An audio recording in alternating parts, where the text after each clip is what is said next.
I have the version of Jessica that I am when I'm with Pasha. And then I have the version of Jessica when I'm independent. And it's not to say that like we hide these parts from each other. It's just that my relationship to someone else, because of who they are, draws out a completely different aspect of me that Pasha can't generally. It has to be ignited by someone else, by this like shared energy. And so I really love playing separately because we then get to express this different part of ourselves. Hi everyone, welcome to Polycurious. This is Fer, your host, and today I speak with Jessica Esfandiary, the host of the Open Late podcast. I was a guest on her podcast last year, which you can find in the show notes if you're interested in checking it out. And today Jessica tells us how this podcast came to be. We also talk about her journey opening up in her relationship after what she calls an accidental threesome, and how she went from hiding her open lifestyle, even from her closest friends, to having a podcast about non-monogamy. We also talk about the evolution of her 9-year relationship with her partner Pasha, and about their experience being in a relationship with a woman called Lauren. Jessica tells us how the three of them started together and then it transitioned into only Jessica and Lauren, and how eventually they moved that relationship to a friendship. And I think this story really shows how connections can evolve and go from romantic to friendship, or from sexual to romantic, or whatever the case might be. And that is why it's better to just go along with the ride as opposed to trying to control how relationships should look like. We also talk about the reasons why she likes being polyamorous, including seeing a side of herself she doesn't always express with her partner Pasha. If you like what you hear, please don't forget to subscribe to the podcast. Also, Jessica and I had so much fun chatting that we wanted to do an Instagram live where you'll have an opportunity to interact with us, ask any questions you may have, non-monogamy or otherwise. And it will likely happen in May. So if you want to stay tuned for that, follow me on Instagram at Polycurious Podcast, where you'll find more information. That's also where you can write to me if you're interested in relationship coaching. Okay, hope you enjoy my conversation with Jessica.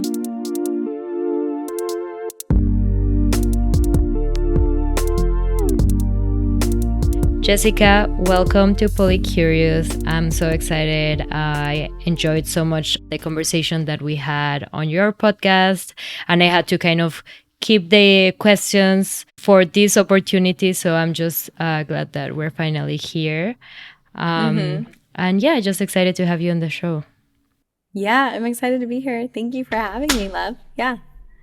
Yeah, so why don't you start by maybe just telling us a little bit about your podcast, which is how we ended up connecting, which, yeah, I've been listening to and I love, and it's another great resource for people out there and for listeners who might also listen to this podcast. So, yeah, why don't we start there?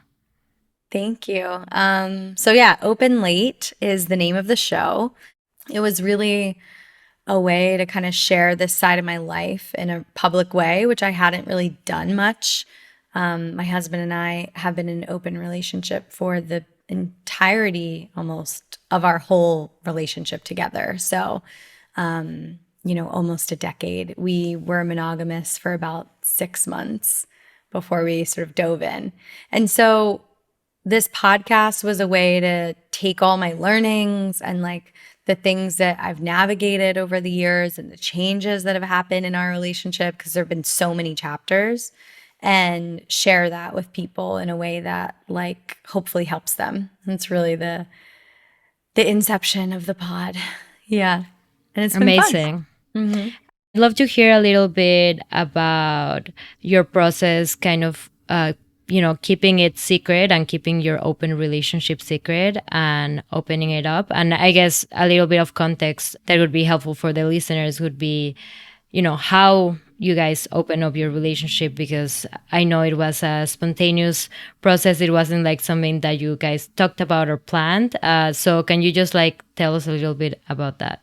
Yeah, sure. We had our first sort of accidental threesome, I call it, before we were even married. We kind of dated casually for about 9 months.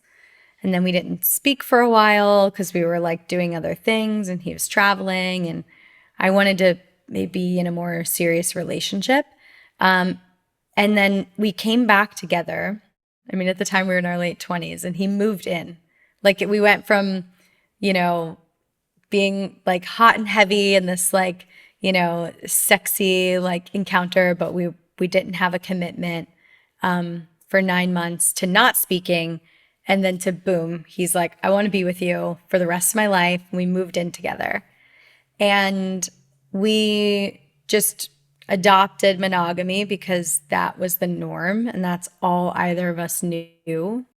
And about 6 months into living together, we had a threesome with a friend of mine who was not premeditated. Like, she and I definitely always had a connection. There was like chemistry between us, but we never acted on it. And I knew that I was always attracted to women, but it was like this thing that was like in a box that I didn't really do anything with. And so we were out one night, the three of us, and we just ended up kissing, she and I. And then one thing led to another. We all went home together and we had this like beautiful, beautiful experience, life-changing experience.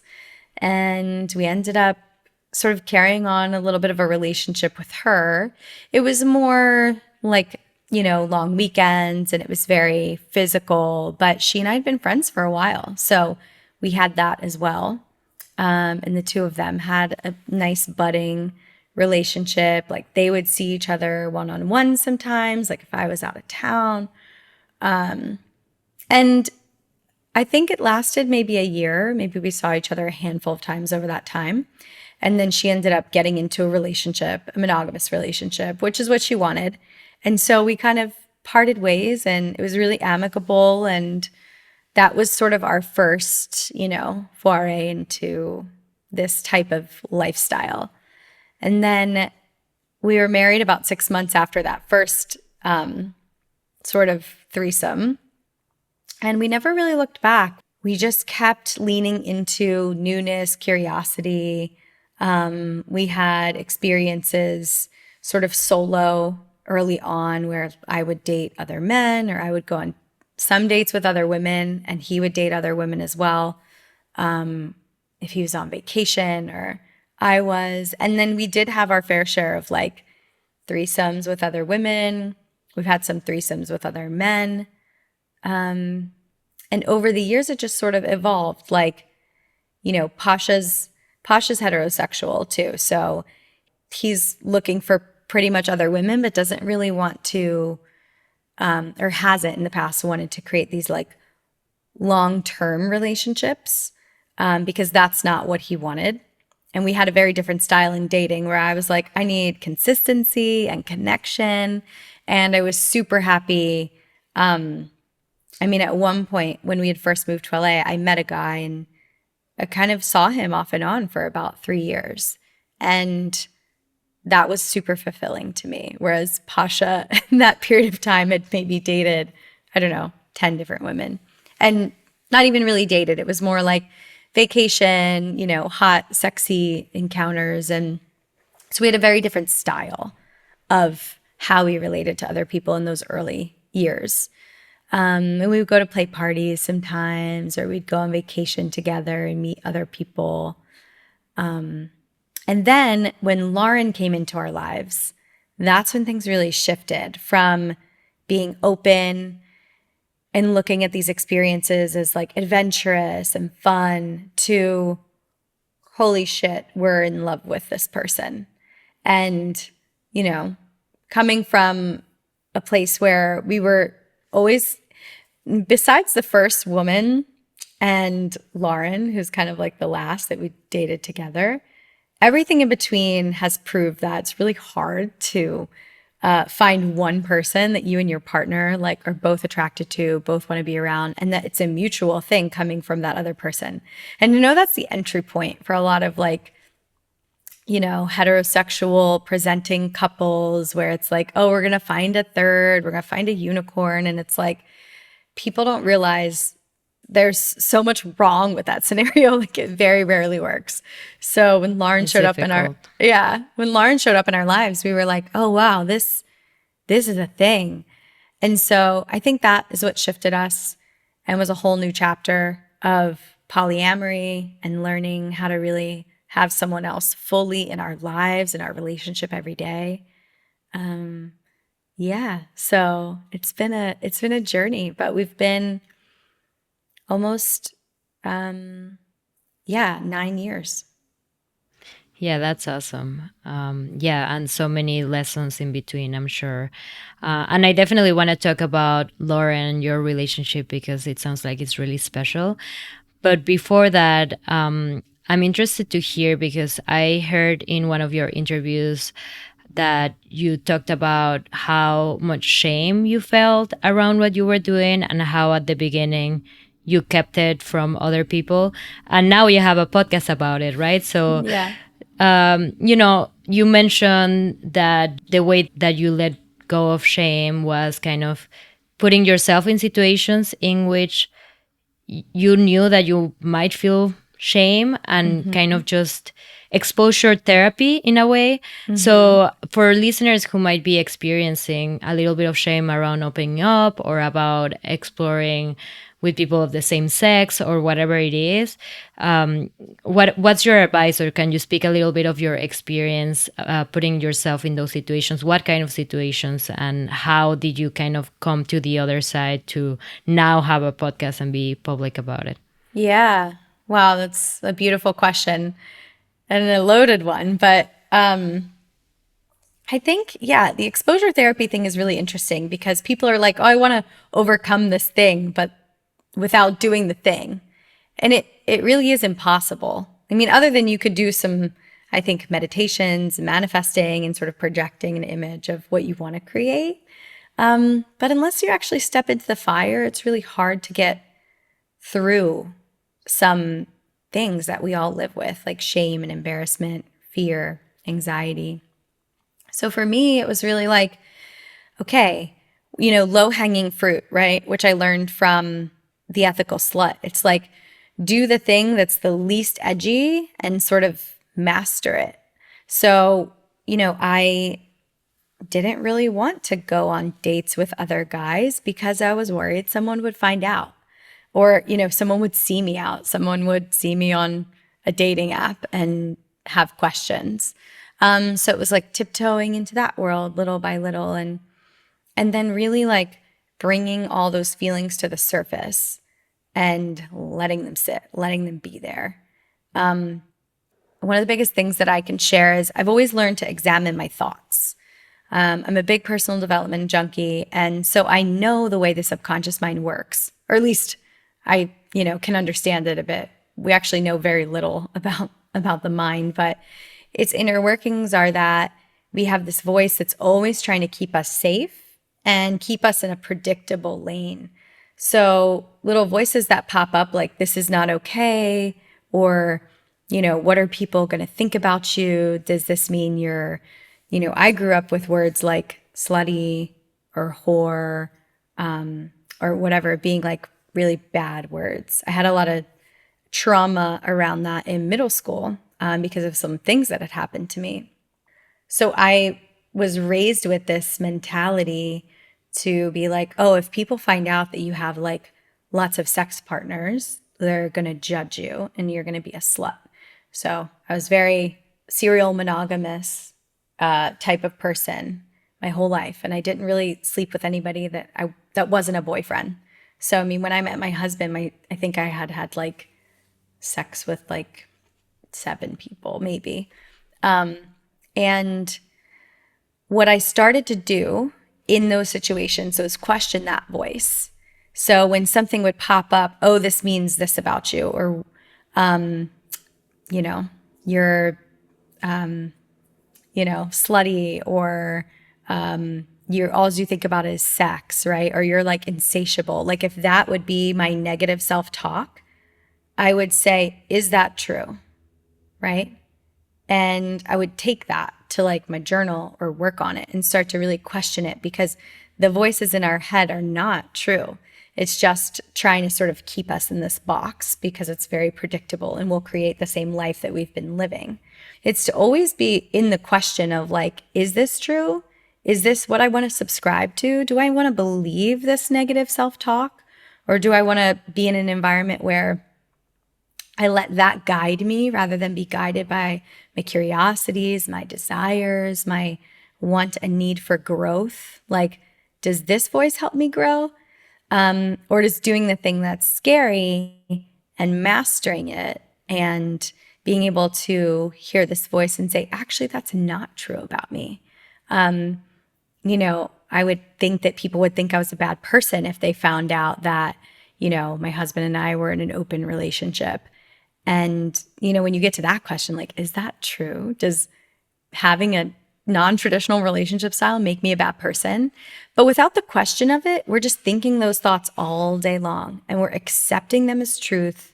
We're identifying with those thoughts. And I didn't want to do that. So for the first couple of years of our relationship, it was like a total training ground for reprogramming what I thought about myself, which was very healing for me, coming from a more conservative sort of background in that way. Yeah. Yeah, that's awesome. You were able to do that work, because a lot of people kind of just get stuck in that period of shame and they like never end up going after their desires or doing what's right for them. And I love how you mentioned the low hanging fruit, because as much as I do think that in your case, exposure therapy was great, if you are ashamed of kissing another person, maybe you shouldn't be going to a play party straight up. Like you have to go step by step. And I think that for me and my relationship with my partner, we opened up very gradually, and I do feel that we really did like the low hanging fruit first, and then once he got comfortable with it, then we would like move on.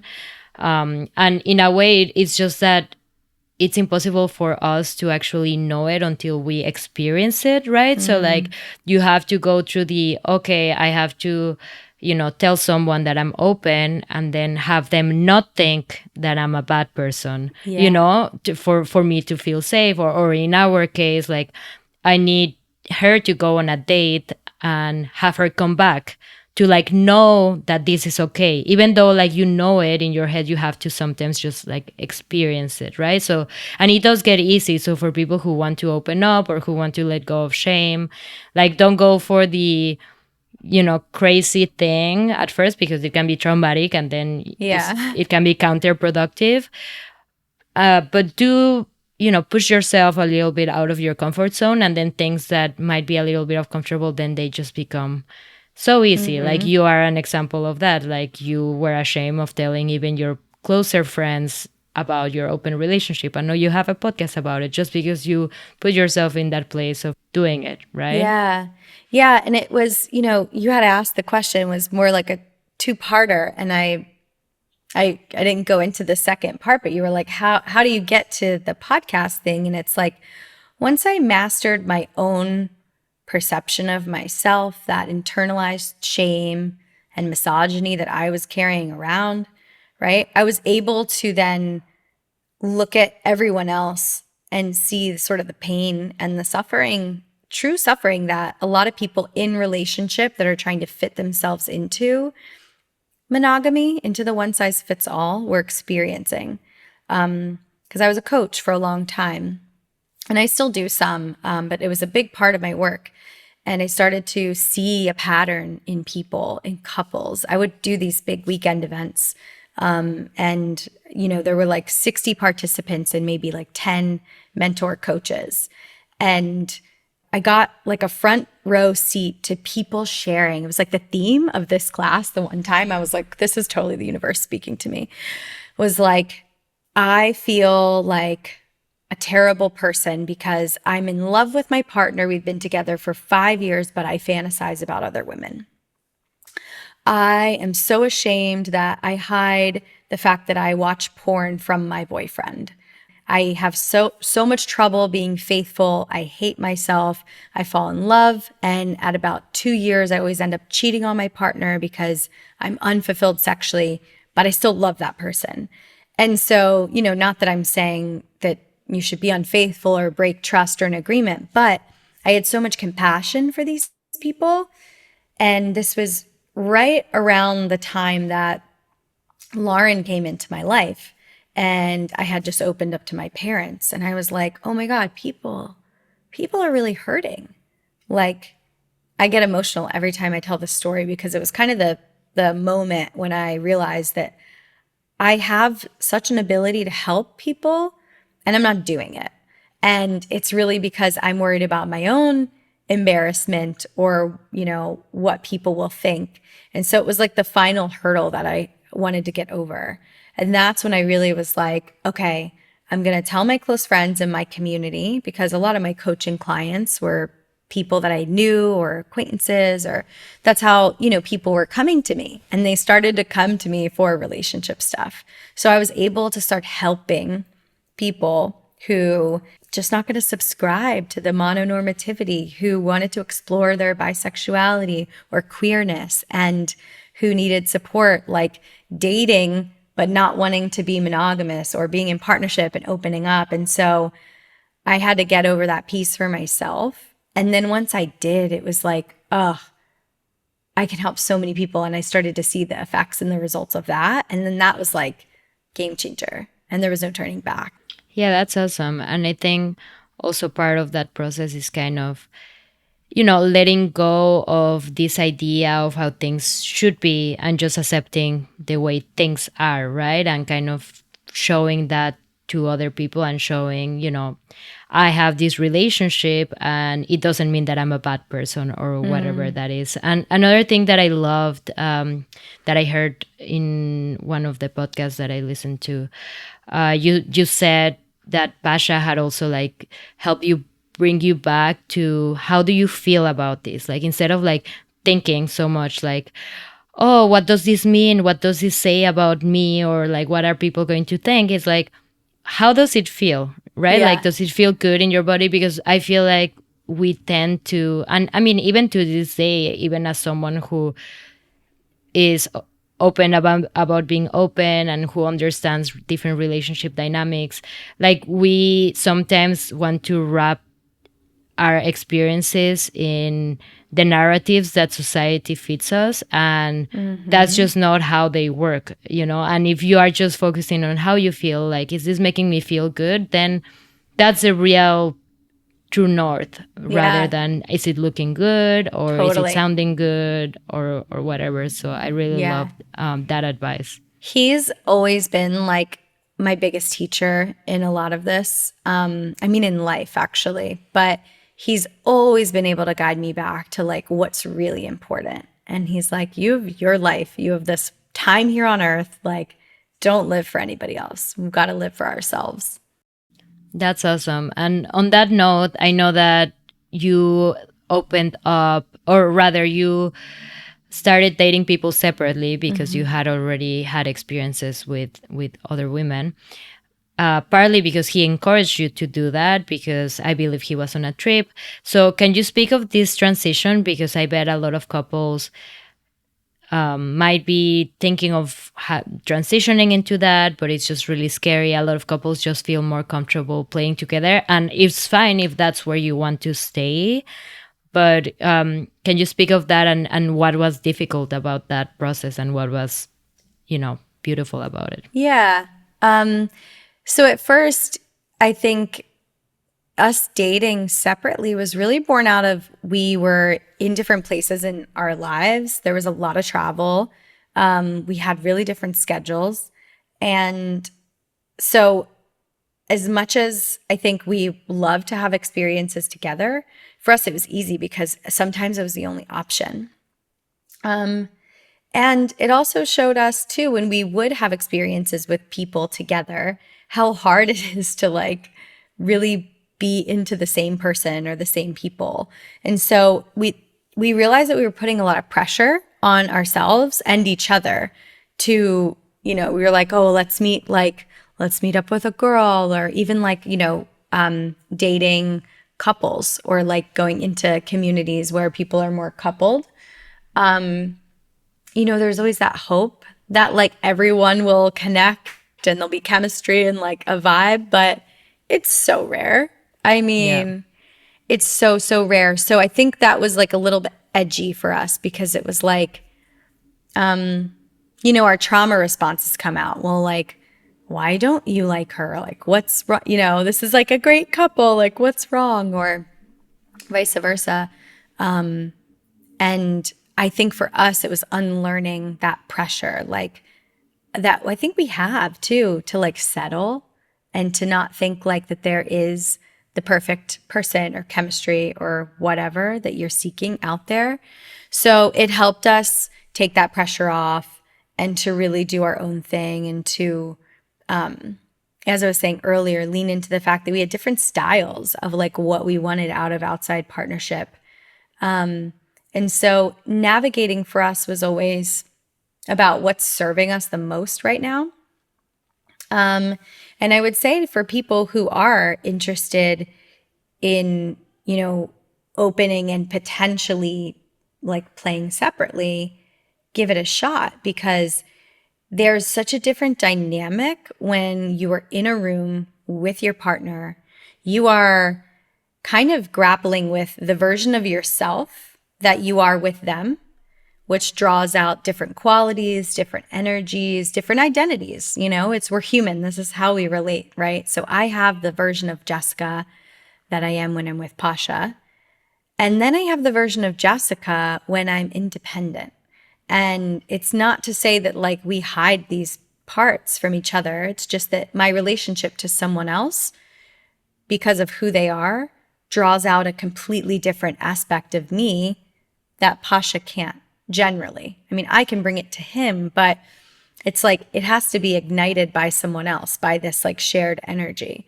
And so I really love playing separately because we then get to express this different part of ourselves. If you think about yourself, we're like a pie, right? And so there's this whole area of me that I don't often use with him. Pasha's not very like into art or theater or, music the way that I am sometimes. I mean, he is, but like in his own way. And, I went to school for musical theater and I was, moved to LA to be an actor and, comedian. So I would find that I could get that need met with other men or women. And I would have that part of me fully expressed by hanging out with someone that was working in film and television at the time, this guy that I was sort of seeing for years. And then I would come back to my husband feeling fully expressed in this other way and being able to share this new part of myself that had been completely ignited. And because Pasha's so solid in who he is as a man, and we'd done a lot of internal work, he was able to meet me of like, oh, this is this amazing part of you that I haven't yet gotten to know. And I get these little glimpses of it rather than be threatened by it. And so that is the huge gift that I think people miss when it's like, oh, we only play together. I do believe there's limited growth in that. It's not wrong. And especially if you're feeling fully expressed in it and there aren't huge parts of yourself that you want to explore outside of who you're already being. But yeah, it's been some of I think the biggest kind of excitement factors for us because we get really turned on when the other one is with other people. So there's that. Like we realized that we had a very similar kink in that like I want to hear about his other partners. I want to think about it. I like that I'm not there sometimes. I like that distance and that mystery. And it's the same for him. So and we didn't know that until we tried it. We were like, oh, I don't know how this is going to feel. And then you do it. And you check in with your body and you're like, shit, my body likes that. My brain is telling me it's wrong, but my body loves it. And so then there's the work of like connecting those two, Right. And I think there's a part in which everyone, might feel like a little bit of something happening in their body when their partner is with someone else. Because it does make you a little bit more attracted to them because you are like, okay, this person is attracted to them. So it kind of like, but they're mine or something, there can be some like, thing at play. But at the same time, not everyone has that kink, right? Like not everyone enjoys thinking of their partner with other people. A lot Right. of people, prefer a don't ask, don't tell dynamic, or don't want to know, even if just the idea that they're out on a date makes them feel like, okay, well, that must mean that they're really hot and attractive and, might help in that way. But I'm glad that you brought, the fact that you were seeing this other person who was very different from Pasha, that was fulfilling needs that Pasha maybe wasn't fulfilling, because I feel like sometimes it can be a little bit taboo to mention that, to be like, you are not fulfilling all of my needs, so I have to go and get them elsewhere. And that's why it's so intimidating for people to date separately sometimes. But the truth is that if you are actually honest with what's actually happening, then it just adds to your relationship, because then you go with this person and do your artsy things, and then you come back and you're just happy to be with Pasha and do your things that you do with Pasha, because you already had that bucket filled. And at the end of the day, it just helps your relationship. But it's sometimes hard for people to admit, Yeah. you are not my all, and I need to fulfill my needs elsewhere, right? It is. Yeah. People, it is hard to admit that. I mean, but the truth of the matter is, no one person can really fulfill all of your needs. If you really know yourself, and know yourself well, it's like so rare that you're going to find somebody that matches and meets every single thing you desire. Now, there are people who remain very happy without having outside sexual partners. And it's because maybe they're not leaning in and saying, like, I want to have every desire that I have met, right? Or they're, focusing on other areas of their life rather than their pleasure or their, intimacy, their stimulation in those areas. For us, it was like, we're never going to settle. We want the most out of life. We don't have kids right now. So that was sort of a driving force for us. And the other was, we never wanted to put that pressure on each other. It's a lot to think like, okay, so if I really wanted to go to plays all the time and Pasha was like the only person, right, that I would be like, oh, let's go do this, that would, I think, be exhausting for him, right? Or like, I want to talk about this book that I'm reading, or, whatever the thing is that I really enjoy.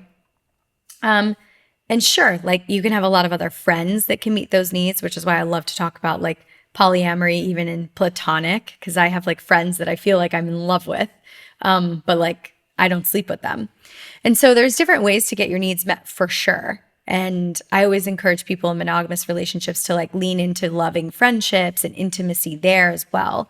But at the end of the day, I was like, I don't want to run around trying to meet all your needs, and I don't want to put the pressure on you to jump through hoops to be somebody that you're not, to make me happy, Yeah, and also in a way, the fact that Pasha is not those other things makes him be the way that he is, because he couldn't be both, right? Like, I was like reflecting on it, because I dated this guy who I had a lot of fun with, but he was kind of made me feel unsafe in certain settings. And of course, with my partner, I feel so safe and stable. And, sometimes I wish we had a little bit of more of the adventurous side, but then I'm with this guy who's adventurous, and then I don't get the safety, right? And it's just like, sometimes you literally want two things that are opposite, and you want them at the same time. So the same person couldn't do it for you. Yeah. I mean, basic human needs, number one and number two, are consistency. And number two is novelty, or safety, security, consistency. I know what's coming. And novelty and adventure is literally like, they're like number one and two basic human needs. So, we can have them in conflict, or we can have it all. Right. And, as you said, there's people who don't need to have it all, but apparently we do. So here we are talking about it on this podcast, Yeah. But yeah, I want to transition into talking about your relationship with Lauren, because I find it so interesting how it started being the three of you. Now seems like it's just the two of you. And yeah, I just wanted to hear a little bit more about that experience you had. Yeah. So, yeah, they knew each other from before. And when she sort of came back into our lives, or, his life, it was in a setting where we all knew each other. And she sort of came into our friend group. And it was like instant chemistry for them once she moved to LA. And I saw that develop. I was super into it for them. I was like, this is great. I love seeing it. And it became very apparent that she also was interested in me. And so I was like, okay, this is amazing. She's beautiful, very attracted to her. And the three of us fell into a very loving, very sexy, like hot relationship for the first year. And then she and Pasha had a big transition.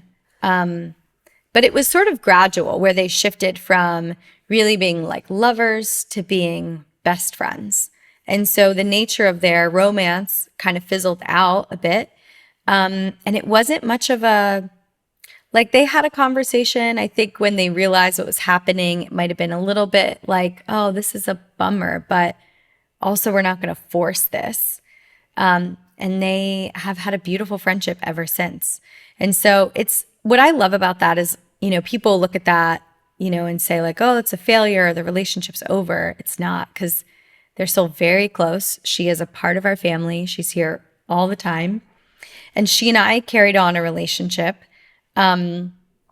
which lasted for another 2 years in that way. We built a business together. She's my best friend. And our romance as well, we've known each other for, my gosh, like almost 4 years now. So our intimacy has like increased, but our romance has decreased a bit, because I think we're business partners, we're best girlfriends, like she's like family. And so actually recently we've had a transition where we're like, okay, let's, rather than feel like we're not measuring up in this area, is it something that we really both want to put effort and energy into, right? Dating, sleeping together, right? Having that like spiciness.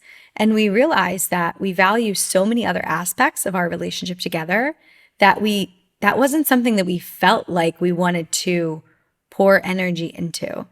And it was a really cool conversation to have, because before that, we would make these little jokes like, oh yeah, she's my girlfriend, but like we never have sex, or we never this, and we never called each other girlfriend. It was more like partner. We felt like life partners.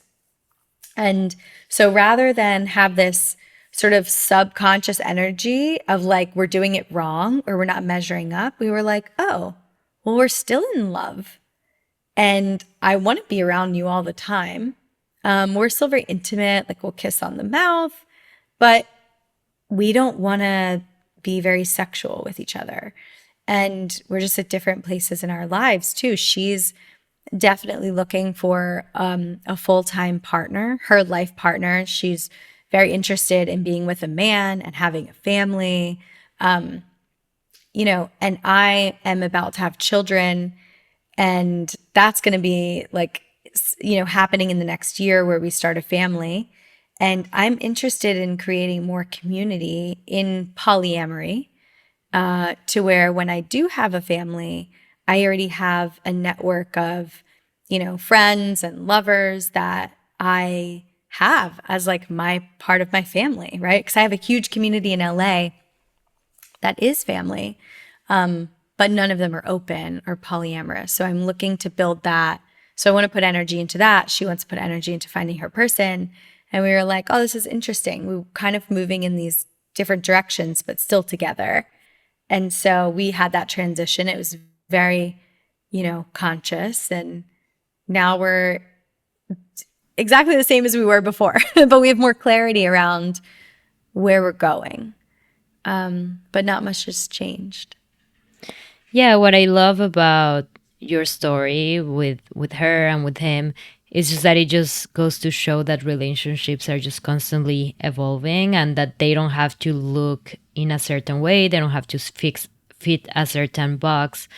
And, it's just beautiful to have the freedom to let them be fluid. And for that, you need to be communicating constantly, right? Because it sounds like, both of you were feeling kind of the same way. And Laura and Pasha were also feeling the same way when they transition into friends from being partners or lovers. But not always everyone is on the same page, right? So to Yeah. allow for that fluidity, it's like important to have that communication. But kind of going back a bit, because you mentioned you were so excited about Pasha connecting with her. And I know that it's partly because, as you had mentioned, you have more of a polyamorous approach to your relationships, and sounds like Pasha has more of a open or non-monogamous approach.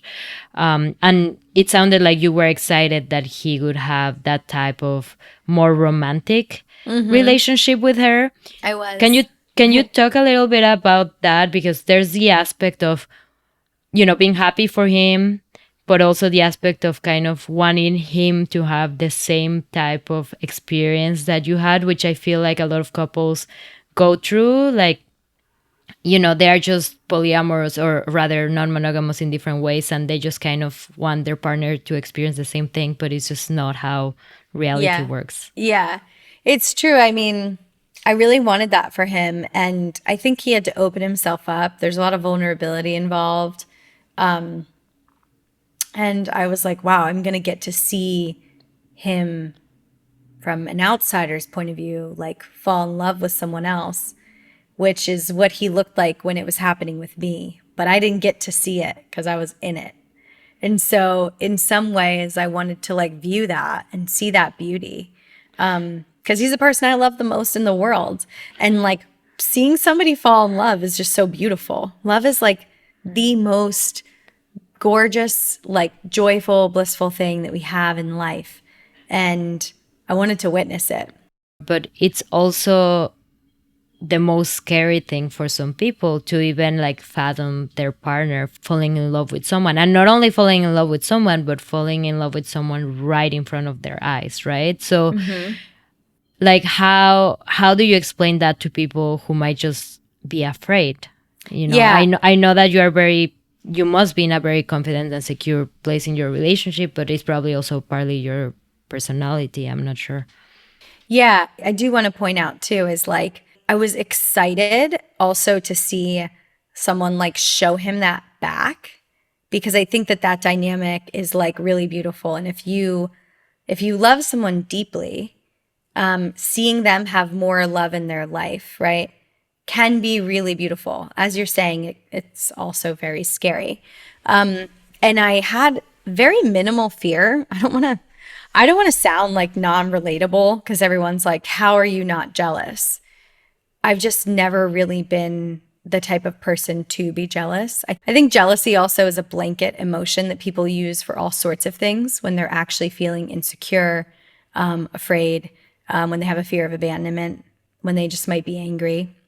And so I never really had a lot of jealousy. I, at that point in my life, was so secure in my relationship. Pasha and I had been together for 7 years. We've been through so much. We are growing our lives. And I'm truly polyamorous in the way that, and I believe he is too. People are like, oh, well, what if they fall in love? And I'm like, what if? And they're like, well, what if he wants to leave? And I'm like, polyamorous people don't have that thought process. Because if I was monogamous, and if I was inherently a monogamous person, I'd be like, fuck, if he falls in love with somebody else, he might leave me. But if we're polyamorous, so he can fall in love with 5 other people and he doesn't have to leave me. That's the beauty of polyamory, is I get to be a part of his life. And, not that I want him to be in love with 5 people at once. Time is the only limited resource we actually have, not love. We can keep doling out love all we want, but of course, time becomes a factor. and I don't really want to compete for his time. But I'm very independent, and I like my own time, and I like that we have space in our relationship, because for us, it keeps us in an energy of newness. And so, yeah, did I have a little bit of fear? Of course. Mine is insecurity. And I've grown up so much in that, and I have so much internal personal self-esteem now that I didn't have when I was younger. But, 3.5 years ago, there was some insecurity around like, oh, well, am I not enough? Right? That like old, very old voice popping up like, a 13-year-old girl. Does this mean that like I'm not enough for him? Because my thing wasn't jealousy. It was that I was brought up in a way that meeting everyone's needs meant that I was successful. And so needs have always been a really big thing for me, and realizing that I don't want to meet all his needs because it's helping me undo my auto programming. But there was that. And I'm like, okay, well, what if this is born out of, a place where he's like gets, frustrated or upset with me that I'm not meeting his needs. And so then I have less value than someone else. Not really jealousy. It was like that. And I get really into the nitty gritty of understanding my emotions, because I think it's really valuable work. And I think when we blanket our emotions, it's a bit lazy. But I weighed in and I was like, okay, I've got this feeling, which is about 15%. And then I've got excitement and curiosity and compersion. And also like a turn on about it, because now it's like the three of us. And all that stuff just outweighed anything that I was feeling. And there's a big learning. And I feel like it's important to note for people listening, a lot of times when we have an uncomfortable emotion, like jealousy, right? We'll just use it because it's what a lot of people fear. We're so not practiced in being with that emotion. So we resist it. And what happens is it takes center stage. And so if you were going to be excited, if you were going to be turned on, if you were going to be curious, if you were going to have a really fun time, if you're uncomfortable and you think you're wrong or bad, or jealousy is going to be the death of you, it will completely take over any other experience that you could have. But being fully human means that we can fully experience a multitude of emotions at once and hold space for all of them, because we're so dynamic, we're so multidimensional. It's not like I'm sad and that's it. It's like I'm grieving, but I also have closure, and this is bittersweet, and I'm remembering these memories, right, when we lose someone. So in those situations, it's like, yeah, I'm a little bit jealous, but I'm also turned on. I'm like excited, I have butterflies, but there's fear there. And so it's a long-winded answer, but I think it's really important for people to hear, just because you might be experiencing an uncomfortable emotion doesn't mean there's not a whole lot of other good stuff going on. Yeah, and I think that ties really well with what we've been talking about, which is just accepting things the way they are instead of trying to fit them into an idea that you have in your head or that society has placed on us, and just, listening to how your body's feeling and going with that, and having that be how you make your decisions, and not letting yourself be blinded by, oh, I should be jealous because, right, these ideas that were fed by society. So I love that, and really admire the way that you just live your life very authentically. And yeah, with that, I just have one last question, which is, what would you tell to a polycurious person?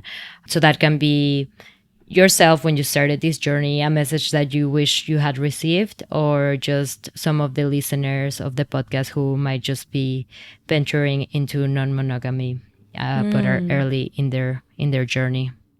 Yeah. Oh, I love this question. I would say just be open to change. As much as I, became polycurious and became open and then fully poly, I I have been resistant to change in my life. I like order sometimes, and even though like I hardly have any, but I would get like attached to something of how things were supposed to look. And I would get comfortable in one thing, and then when it would go to shift, I would have that resistance. So I think if you're going to enter into non-monogamy in any capacity, whether it's monogamish to like relationship anarchy, I would say get comfortable in the fluidity, because the beauty of life and relationships is that they're constantly evolving. We're changing and growing all the time. And so to be really open to every new chapter, and to things not staying the same year after year. Like, okay, we're open and this is how we do it. We only date, together and other women, whatever that looks like. Be willing to lean into the different edges and step outside of your comfort zone, because that's where like the biggest gifts are. So really being open to change and accepting yourself at every new stage and chapter. I really love that, because there's really a lot of change that comes with non-monogamy, and I think relationships in general, and we tend to attach and just be afraid of that. So yeah, I think that's a beautiful message for our listeners. Thank you.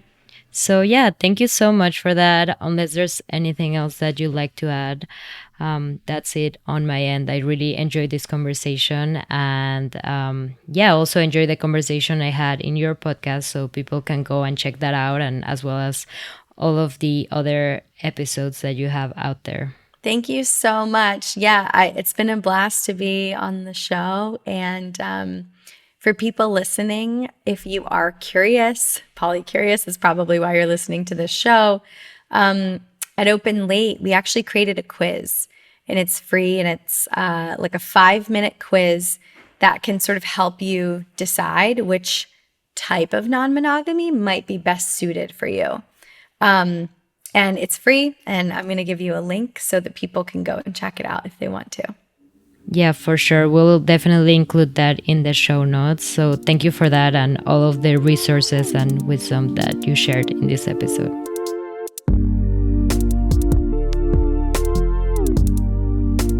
Thank you everyone so much for tuning in today. As usual, you can find Jessica's contact, her Instagram, and all of the resources we discussed in this episode in the show notes. And if you're interested in hearing a bit more of us, you can tune to our Instagram Live happening in May. If you want more information about that, don't forget to follow us on Instagram. And if this episode reminded you of a friend, share it with them so they can also learn from this conversation. Okay guys, I'll see you all next week.